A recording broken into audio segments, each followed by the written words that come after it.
नमस्कार, स्वागत है आपका। आप देख रहे हैं पहाड़ प्राइम। आपके साथ हूं मैं दीप बाफिला। बुलेटिन की शुरुआत करते हैं अहम खबर के साथ। भाजपा के पूर्व विधायक राजेश शुक्ला की हनक एक बार फिर से देखने को मिली है। पूर्व विधायक राजेश शुक्ला ने पंतनगर थाने में एक सिपाही की खूब क्लास लगाई। विधायक सिपाही को हड़काते हुए दिखाई दे रहे हैं। थाना अध्यक्ष चुपचाप तमाशा वहां पर देखते हुए नजर आ रहे हैं।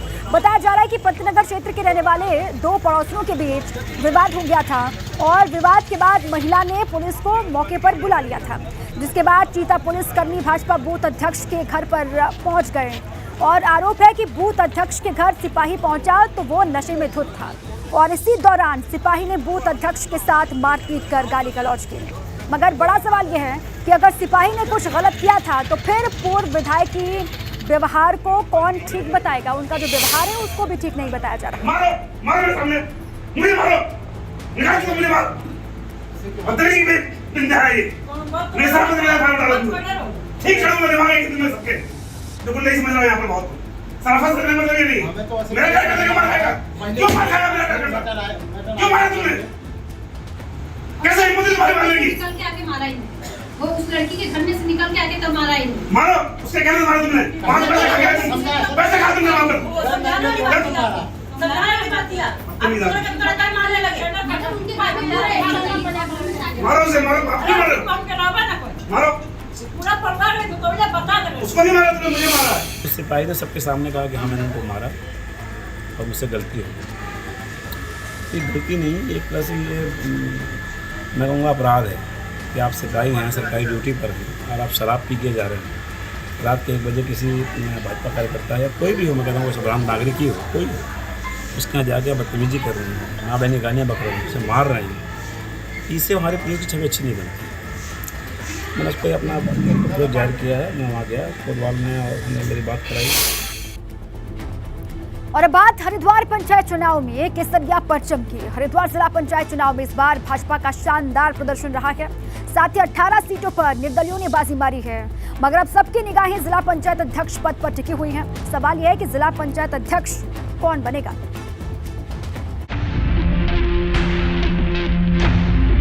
हरिद्वार जिला पंचायत चुनाव में भाजपा ने बड़ी जीत हासिल की है।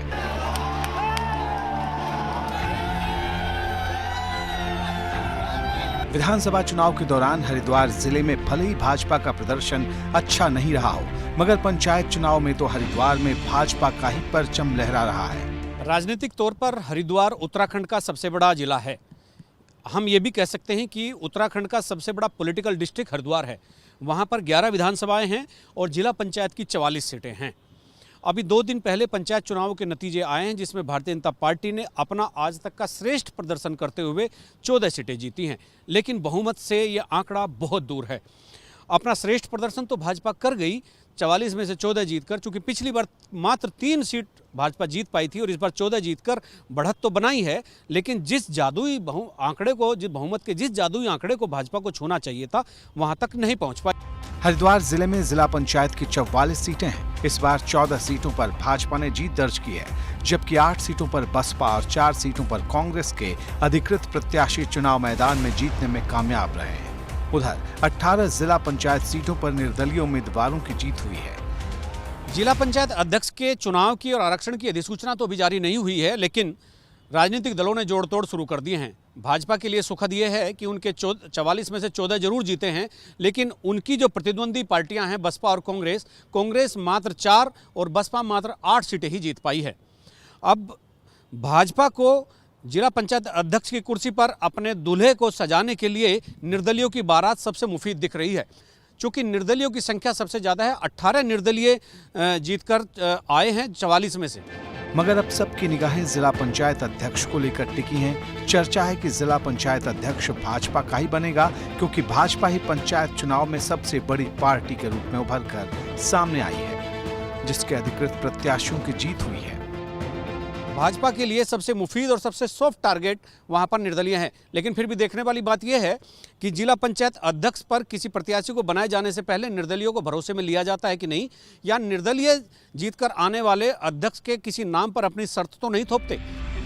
पिछले चुनाव में भाजपा को सिर्फ 3 सीटें ही मिल पाई थी, मगर इस बार हरिद्वार में उसका प्रदर्शन काफी बेहतर रहा है। कह सकते हैं कि 2024 के लोकसभा चुनाव से पहले भाजपा ने खुद को हरिद्वार जिले में मजबूत कर दिखाया है।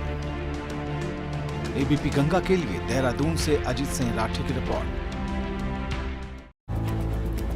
रुड़की के भगवानपुर की सिकरोधा जिला पंचायत सीट से बसपा प्रत्याशी ने चुनाव में गड़बड़ी का आरोप लगाया है।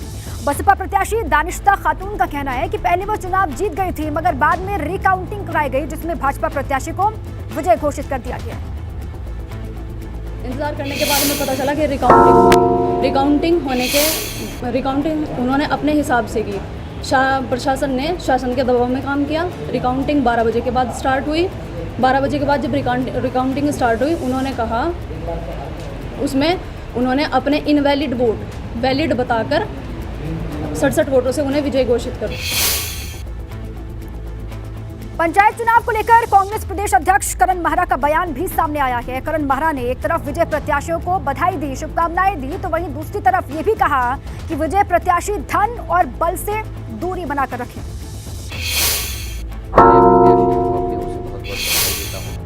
और उम्मीद करता हूं कि जो भी क्षेत्र पंचायत के सदस्य जीते हैं या जिला पंचायत के सदस्य जीते हैं, वो धन पशुओं से थोड़ी दूरी बनाकर रखेंगे और योग्य उम्मीदवार जो कार्य करे, जो सेवा करे जनता की, उसके साथ खड़े होंगे। ऐसा मेरा उनसे अपील भी है और ऐसी मेरे को उम्मीद भी है, क्योंकि इस समय पूरा भारत जो है वो परेशान है। लोग और जनता त्रस्त हैं, परेशानियां बहुत ज़्यादा हैं गाँवों में, ग्रामीण क्षेत्रों में। अब चलिए आगे बढ़ते हैं। सीएम पुष्कर सिंह धामी ने अंकिता भंडारी के परिवार से मुलाकात की। मुख्यमंत्री धामी अंकिता के परिवार से मिलने के लिए उनके घर पर पहुंचे और इस दौरान मुख्यमंत्री ने अंकिता के माता-पिता, परिवार के बाकी लोगों से मुलाकात की। मुख्यमंत्री ने अपनी तरफ से पीड़ित परिवार को सांत्वना दी। मुख्यमंत्री ने कहा कि राज्य सरकार पीड़ित परिवार की हर संभव मदद को तैयार है और करेगी। हालांकि हाल ही में राज्य सरकार की तरफ से अंकिता भंडारी के परिवार को 25 लाख रुपए आर्थिक सहायता का ऐलान कर दिया गया था और आरोपियों को जल्द सजा हो, इसके लिए ये मामला फास्ट ट्रैक कोर्ट में भी चलेगा। ये भी जानकारी परिवार को सीएम पुष्कर सिंह धामी ने दी। इस गांव की बेटी है, अपने माँ बाप की बेटी है, पूरे उत्तराखंड की बेटी है, हमारी बेटी है। उसको न्याय मिले, उसके न्याय के लिए जो भी जरूरी कार्रवाई है वो सारी की सारी हम करेंगे, क्योंकि उत्तराखंड राज्य के अंदर इस प्रकार का जघन्य अपराध, इस प्रकार की घिनौनी कर किसी भी कीमत पर सहने योग्य नहीं है, बर्दाश्त करने योग्य नहीं है। इसलिए हमारा हर संभव प्रयास रहेगा कि उनको कठोर से कठोर सजा मिले और ऐसे समय में हम पूरी सरकार उनके परिवार के साथ है। हर संभव जो भी सहायता हो सकती है वो हम लोग आगे आकर करेंगे। देहरादून के दौरे पर पहुंचे भाजपा के राष्ट्रीय संगठन महामंत्री बीएल संतोष ने अंकिता को श्रद्धांजलि दी। श्रीनगर के श्रीकोट की रहने वाली अंकिता की हत्या कर दी गई थी। वो ऋषिकेश के एक रिजॉर्ट में नौकरी करती थी, आप जानते हैं, और इस हत्याकांड में रिजॉर्ट के मालिक पुलकित आर्य समेत 3 लोगों की गिरफ्तारी हुई है।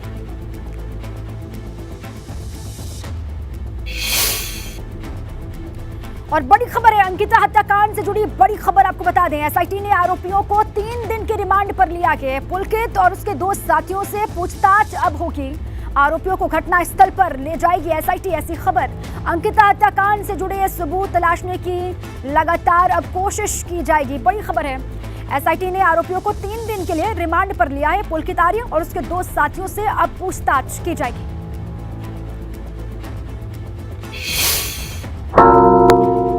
देखिए, अंकिता हत्याकांड के बाद से प्रदेश भर के तमाम रिजॉर्ट्स पर लगातार छापेमारी जारी है। आज भी कई होटल्स और रिजॉर्ट्स पर चेकिंग की गई। खामियां मिलने पर प्रशासन ने कार्रवाई भी की है।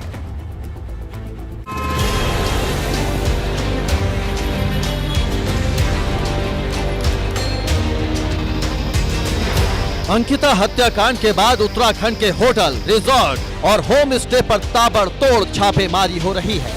टिहरी में पुलिस और प्रशासन ने एक साथ कई जगह चेकिंग की।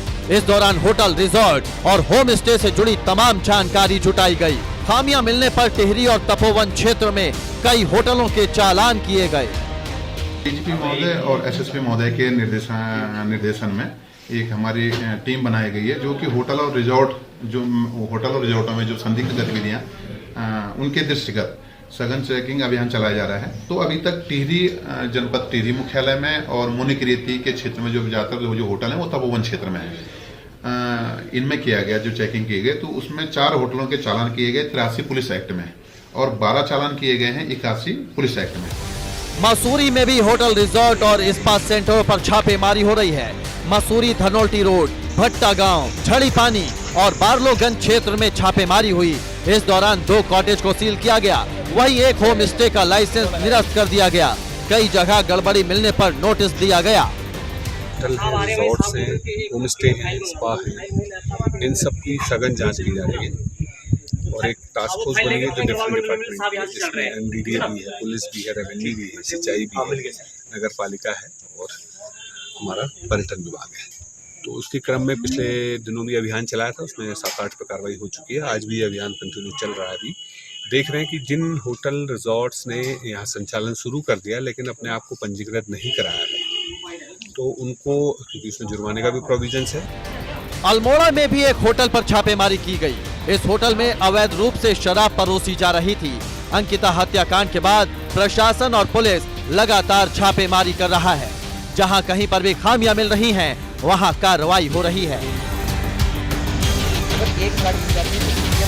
एबीपी गंगा के लिए अल्मोड़ा से निर्मल, मसूरी से सुनील सोनकर के साथ टिहरी से अंकित मित्तल की रिपोर्ट।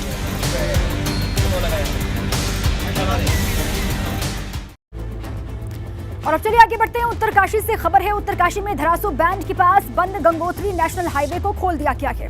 धरासू बैंड के पास गंगोत्री हाईवे पिछले 3 दिनों से बंद था। नेशनल हाईवे ने कड़ी मशक्कत के बाद हाईवे से मलबा साफ किया नेशनल हाईवे के कर्मचारियों ने, जिसके बाद वाहनों की आवाजाही शुरू हो पाई। उधर बंदरकोट में बंद गंगोत्री हाईवे भी खुल गया है। यहाँ भी मलबा गिरने की वजह से हाईवे बंद हो गया था। दोनों ही हाईवे को खोल दिया गया है। तस्वीर दिखा रहे हैं। जो तीर्थ यात्री हैं उनके साथ में जो आम लोग हैं उनको परेशानी का सामना करना पड़ रहा था। अब हाईवे खुलने के बाद से सभी की परेशानी खत्म हो गई है। सीएम पुष्कर सिंह धामी ने सचिवालय में गृह विभाग की समीक्षा बैठक की और इस बैठक के दौरान सीएम ने अधिकारियों को निर्देश दिए कि साइबर सुरक्षा तंत्र को मजबूत किया जाए। इंटेलिजेंस को और मजबूत करने के लिए विशेष प्रयासों की बहुत सख्त जरूरत है। मुख्यमंत्री ने कहा कि जन समस्याओं और जन शिकायतों का त्वरित समाधान हो, इस पर सभी का फोकस होना चाहिए।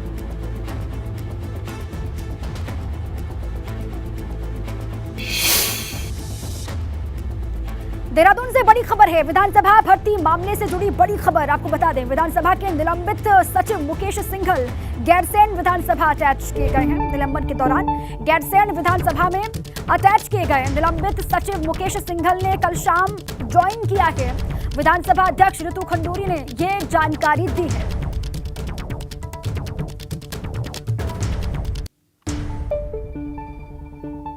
प्रक्रिया होती है, वो सस्पेंड हुआ है और उसके बाद उनका जो अटैचमेंट है, जो वो अपना काम करेंगे या जहाँ अटैच्ड रहेंगे, वो गैरसैंण विधानसभा हमने उनको किया है, तो वो शायद आज चले गए हैं वहाँ पहुँचना।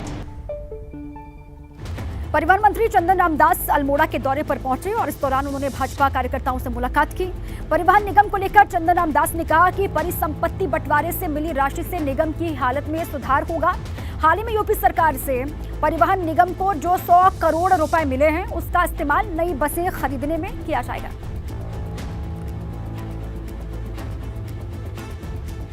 टिहरी में जिला पंचायत की बैठक में अधिकारियों का न आने पर, अधिकारियों के नहीं पहुंचने पर पंचायत अध्यक्ष ने नाराजगी जाहिर की। इसके साथ ही जिला पंचायत अध्यक्ष ने कहा कि जो भी अधिकारी बैठक में आए वो पूरी जानकारी को साथ लेकर के आए आइंदा से। पंचायत अध्यक्ष का कहना है कि कई विभागों के अधिकारी बैठक से हमेशा गायब रहते हैं और जो अधिकारी पहुंचते हैं वो पूरी जानकारी के साथ यहाँ पर नहीं आते हैं। बारिश कम होने के बाद बद्रीनाथ धाम में तीर्थ यात्रियों की संख्या फिर से बढ़ने लगी है। बद्रीनाथ धाम में तीर्थ यात्रियों की संख्या 14 लाख के पार हो गई है।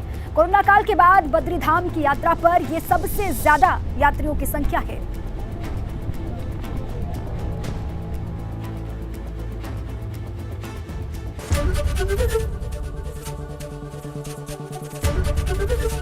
एबीपी गंगा, खबर आपकी, जुबान आपकी।